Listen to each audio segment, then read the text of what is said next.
Bonjour, bonjour, j'espère que vous allez bien. Dans cette nouvelle partie, on va voir les méthodes de commodité, d'accord? Bien en anglais, convenience methods. Ce sont les méthodes qui vont nous permettre de créer ce qu'on appelle listener, d'accord? Dans la vidéo précédente, qu'est-ce que vous avez fait? Vous avez tout simplement créé un filtre sur un nœud, sur un cercle, un bouton ou autre, d'accord? Donc on a créé un filtre, on a créé un événement. Maintenant, on va voir listener, d'accord? Donc tout simplement, listener, ce sont des méthodes, convenience méthodes, des méthodes de commodité pour gérer les événements. Qu'est-ce qu'ils vont faire? Tout simplement, ils vont écouter, d'accord? Écouter un événement. Chaque fois l'événement se produit, on aura tout simplement un traitement à réaliser, d'accord? Très bien. Donc, comment faire ces méthodes? Tout simplement, ils sont déjà prédéfinis. On doit juste les appeler. On a une méthode prédéfinie, c'est set on mouse clicked. C'est-à-dire, si l'utilisateur a cliqué à travers la souris sur, par exemple, l'objet, bouton, par exemple, vous devez traiter un événement. D'accord? Très bien. On va voir la syntaxe dans un premier temps. Par exemple, on veut faire un événement sur un bouton. Donc, notre cible, c'est le bouton. Donc, vous devez créer un objet bouton et après, vous devez faire B1, par exemple, c'est le bouton. Dans notre cas, on a play button, d'accord, c'est le bouton. Donc, B1.set on mouse clicked, lorsque l'utilisateur clique sur le bouton, qu'est-ce qu'on doit faire? Tout simplement, on doit instancier un objet de l'interface générique Event Handler. Donc, vous faites New Event Handler et vous donnez le type de votre événement. Dans ce cas, c'est Mouse Event, d'accord? Et après, vous devez redéfinir la méthode prédéfinie Handle qui existe dans l'interface générique Event Handler, une interface qui prend plusieurs types d'événements. D'accord? Et vous donnez bien sûr le traitement à réaliser. Très bien. Donc, on va faire maintenant un exemple pour comprendre les méthodes de commodité. Donc, allons tout simplement vers notre IntelliJ IDEA. Très bien. Très bien. Donc, sur le même projet de la dernière fois, je vais supprimer Start. D'accord? Et je vais modifier pour créer un événement. D'accord? Ça va vous aider à bien rappeler les étapes à suivre. D'accord? La première chose maintenant, on va choisir un titre à notre stage. Donc, ça sera toujours stage. Bien sûr, il faut respecter le nom qui existe dans la méthode. Si par exemple ici on a EX, donc il faut tout simplement faire EX.set title. D'accord? Donc, je vais changer le titre dans notre application. Donc, set title, ça sera exemple de d'événement, event, avec listener. Ok, c'est la première chose. N'oubliez pas les points-virgules. Après, je vais créer du bouton. Pour créer du bouton, qu'est-ce qu'on doit faire? Je dois instancier un objet bouton. Pour créer un cercle, je dois instancier un objet de type cercle. Pour créer une ligne, je dois instancier un objet ligne. Et pour créer, par exemple, texte, il faut instancier un objet de type texte. Donc, on est dans le cas d'orienter objet. Donc, à chaque fois que vous voulez quelque chose, vous devez instancier l'objet qui correspond. Ok, donc bouton, donc je vais faire button. Je vais faire B1 égale new bouton. D'accord? Donc pour le bouton, vous pouvez donner un titre ou bien un texte à ajouter dans votre bouton. Je voulais juste voir un truc pour le bouton. Mouse event, c'est pas ça. Bouton. Il n'est pas encore d'accord parce que il faut choisir le bouton qui existe euh, dans JavaFX, d'accord? Il faut ajouter javafx.scene et non pas java.awt parce que si vous choisissez ça, ça sera le bouton qui existe dans la bibliothèque Advanced Windowing Toolkit et non pas JavaFX. Donc il faut choisir ça, d'accord? Et bien sûr, je dois l'importer. Je vais faire ici étoile, d'accord? Très bien. Donc le bouton, ça sera, je ne sais pas, je peux faire bouton 1, B1, B01, d'accord? Le deuxième, donc je vais faire B2, deuxième c'est B2 et je dois faire B02. Très bien. Après, vous voulez créer un événement? Oui, on veut créer un événement. Donc je dois instancier un objet de la classe pardon, de l'interface Event Handler, d'accord? Donc, vous devez faire Event Handler, la même chose qu'on a fait la dernière fois. Event Handler, vous choisissez toujours javafx.event. Vous devez donner tout simplement, par exemple, mouse event, pourquoi pas. Je vais faire EV et je vais faire New Event Handler comme la dernière fois. Et après, je dois redéfinir handle. Qu'est-ce que vous voulez faire?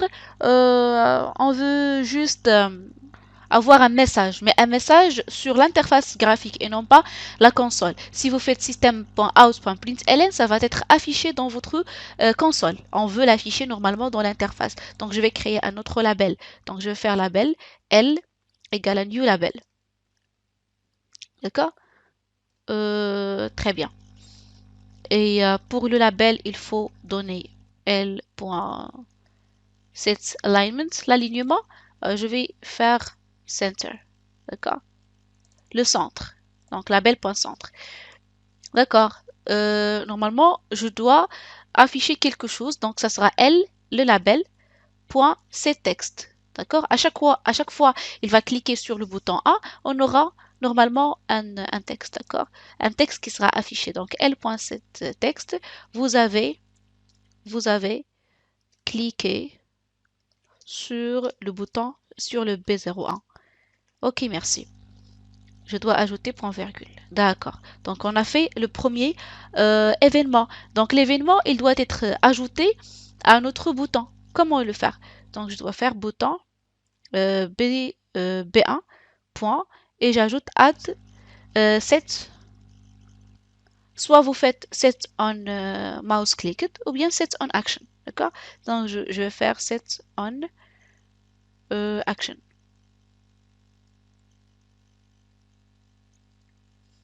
Set on action. Elle est en rouge. Cannot resolve set on in button. Pourquoi? Normalement, non. Bouton, c'est... Ah oui, parce que j'ai oublié. Voilà, je dois créer le bouton qui existe dans Java FX. Ça. D'accord. Et maintenant, B1.set set on. Je dois voir. Je dois l'importer. Ah, je dois supprimer ça parce qu'on ne veut pas AWT. Je veux le bouton qui existe dans import class. Il existe dans javafx.scene. Vous devez choisir, pardon, la deuxième. D'accord? La même chose pour le label, il faut choisir le label qui existe dans JavaFX et non pas java.awt. D'accord? Label.centre, l'alignement. Donc pour l'alignement, je vais faire la position, c'est le centre, pose.center. D'accord? Et maintenant, ça sera bon, je pense. B1.set, voilà, vous voyez, set on action.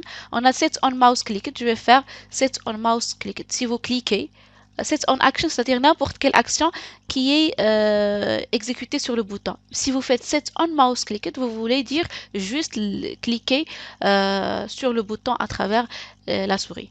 Donc si je clique, qu'est-ce qu'on doit faire? Je dois appliquer event EV. D'accord? Si vous cliquez sur le bouton, vous aurez normalement l'événement qui est déclaré ici. D'accord? Très bien. De la même manière, si vous voulez déclarer ou bien appliquer un événement sur le bouton 2, vous devez faire b2.set on mouse clicked et au lieu d'ajouter directement EV, d'accord, je vais créer mon événement. Comment déclarer l'événement? Vous devez faire event-6 supérieur. Après, vous faites les accolades et bien sûr, vous devez déclarer votre événement. Qu'est-ce que vous voulez faire? Donc tout simplement, ça sera l.setText. Je remplis le label qu'on a créé par un texte. Donc l.setText. Vous avez cliqué sur le B02. Si j'exécute, bien sûr, j'aurai rien parce qu'on n'a pas encore créé notre scène et ainsi de suite. Donc, je dois créer la scène. Donc, je vais créer la scène. SC égale à new scène. Nous avons dit qu'il faut avoir un nœud racine. Donc, on n'a pas encore créé le nœud racine. Donc, créons N racine, tout simplement, ça sera... Je vais faire juste un groupe parce qu'on n'a pas encore vu les layouts. Ça sera pour la prochaine vidéo, Inch'Allah. Donc, je vais faire group root égale à new group. Et je dois mettre en paramètre de groupe les deux boutons. Donc, bouton B1, B2 et bien sûr le label qui était L. D'accord? Donc, les enfants et voilà le parent. D'accord? La racine. C'est bon. Je dois ajouter root à la scène. Donc, une fois vous ajoutez la racine à la scène, tous les éléments seront bien sûr ajoutés à la scène. Je vais faire 600, 300. D'accord. Après, même si vous exécutez, vous aurez rien parce que il faut ajouter la scène au stage. Donc, vous devez faire sc.set stage. Pardon, il faut faire stage. Notre stage c'était EX. Voilà, j'ai modifié. Donc, je vais faire EX.setScene et je donne la scène. Notre scène c'est SC. Voilà. Donc, c'est ça. Et à la fin, qu'est-ce qu'on doit faire? Je dois afficher. Donc afficher notre stage, c'est show. Maintenant, on va exécuter pour voir. Donc on a le bouton B02, mais je n'ai pas le bouton B0. Ah voilà, c'est normal. C'est normal parce que le bouton, on a le bouton 01 et sur le bouton 01, on a le bouton 02 et le label, il est sur les deux boutons. Donc il faut bien sûr aligner bien sûr les boutons et ainsi de suite. D'accord? Qu'est-ce que je propose pour aller vite? Au lieu de faire un groupe, d'accord, je vais faire un layout. Nous avons déjà expliqué un petit peu VBox, je pense. D'accord? Donc je vais faire un VBox. C'est un layout qui regroupe les éléments d'une manière verticale. D'accord? Donc tous les éléments seront affichés verticalement. Donc au lieu de faire groupe, je vais faire VBox. D'accord? Et ici, on va faire VBox. VBox. Et on va faire... Maintenant, c'est bon. On a bouton 01 et on a bouton 02. Ils sont attachés parce qu'on n'a pas fait l'espace spacing entre B01 et B02. Ça sera l'objectif de notre prochaine vidéo.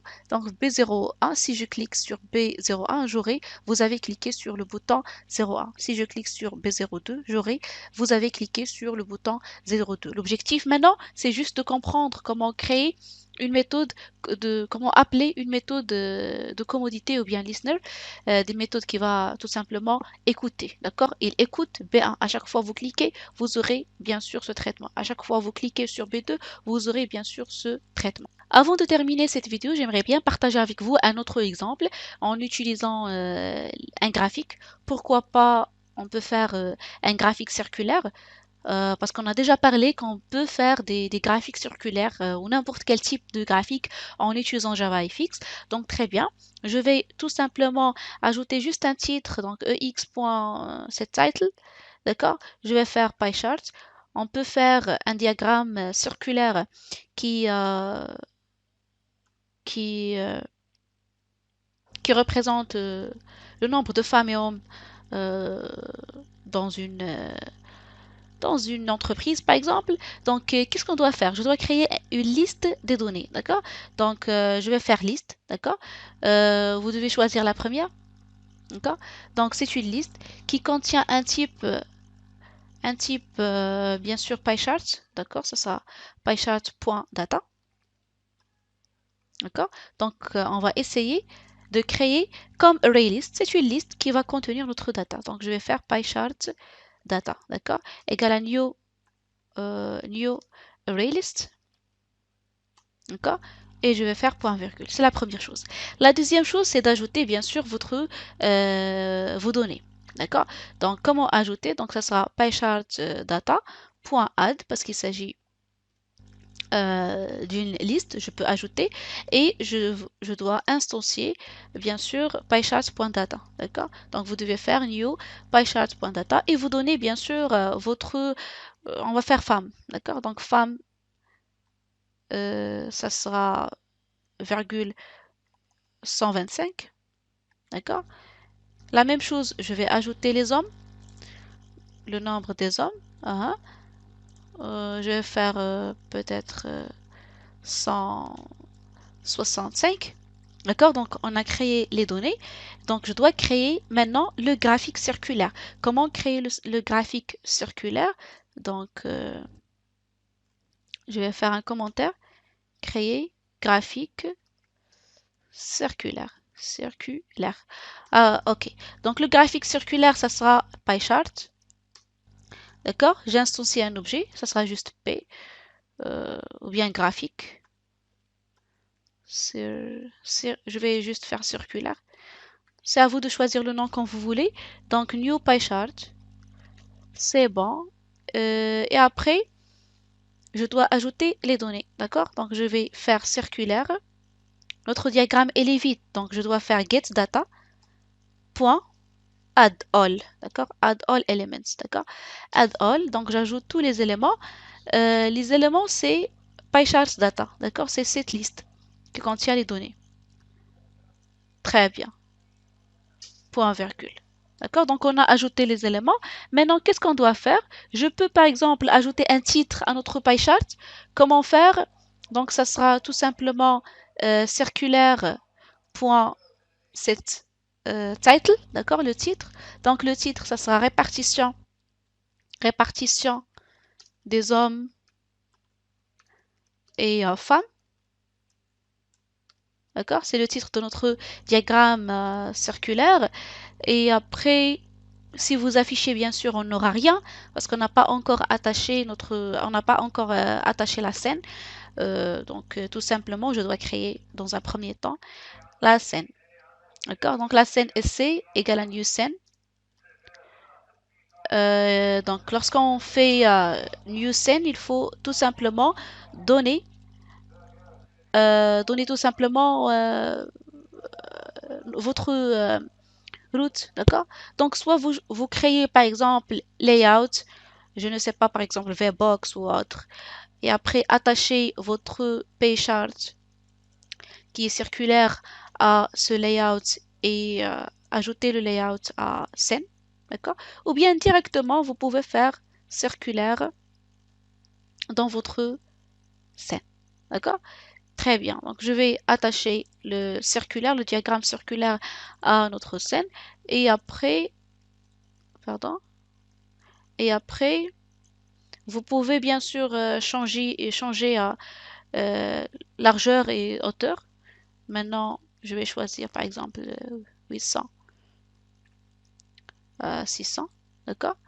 Après, il faut attacher la scène au stage. Donc, vous devez faire votre stage, c'est EX pour moi, point set scene, et je donne bien sûr EC, CS, SC, pardon. C'est ça. Il faut ajouter point virgule. Est-ce que vous voulez faire des événements? Par exemple, à chaque fois l'utilisateur il clique sur la partie des femmes, on aura un message, d'accord? On peut faire ça. Donc, je vais faire une boucle. Donc, je vais faire for, parce qu'on a plusieurs catégories, femmes et hommes. Donc, je vais faire une boucle for data. Il existe dans PyChart data. D'accord? Il existe ici, dans notre ArrayList. Le type de data, c'est PyChart.data. D'accord? Donc, on va faire tout simplement for data. Le type, c'est PyChart.data. Il est où? Il est dans PyChart data. D'accord? Donc, qu'est-ce qu'on doit faire? Tout simplement, je dois créer un événement. Donc, l'événement, ça sera sur tout simplement un nœud. D'accord? Donc, le nœud, tout simplement, qu'est-ce qu'on peut faire?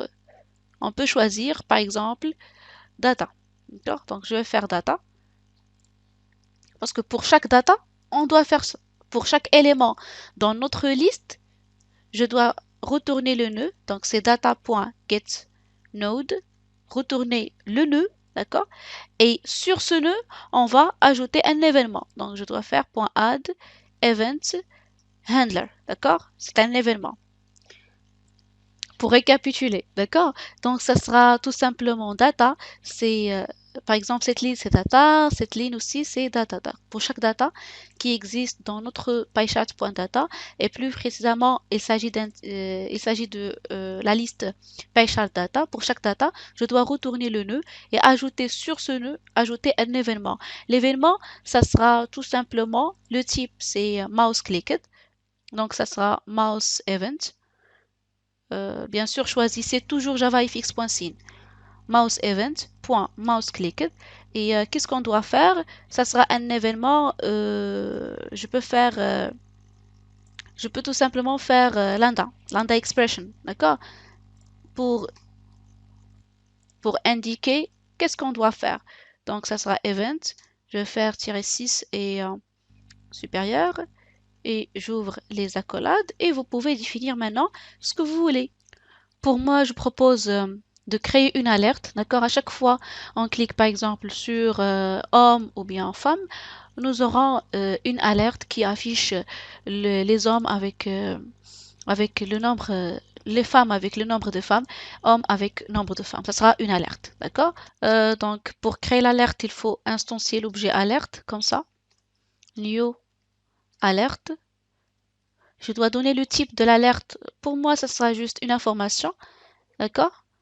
Après, donc il faut faire alerte point le titre. Donc le titre c'est information ou bien récapitulation, voilà, récapitulatif, récap, juste récap, d'accord? Après alerte point set context texte.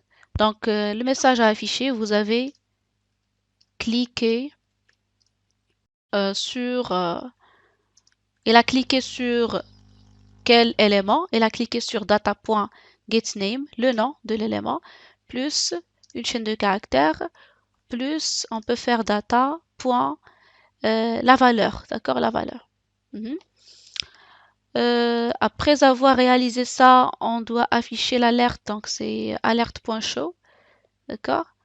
Je dois faire comme ça. Pardon, d'accord. Point virgule. Donc vous faites toutes ces lignes dans lambda expression, d'accord, dans event. Donc j'ai en dehors de la boucle for, il faut afficher notre stage, donc ex.show. Je vais faire un test d'affichage sur la console. Ça sera juste data.getName pour juste avoir le nom des données qu'on a déjà cliqué, qu'on a cliqué sur. Ok, donc j'exécute. Voilà le pie chart, répartition des hommes et femmes, le titre de notre stage, ça c'est la scène, notre diagramme circulaire. Si je clique sur les hommes, donc j'aurai alerte, vous avez cliqué sur homme et voilà le nombre des hommes. Ici on a homme. Si je fais OK, je clique sur femme, j'aurai femme et c'est ça. J'espère que c'était clair. Je vous aime. La prochaine vidéo, nous allons voir les layouts. J'espère que c'était bénéfique pour vous. Merci à toutes.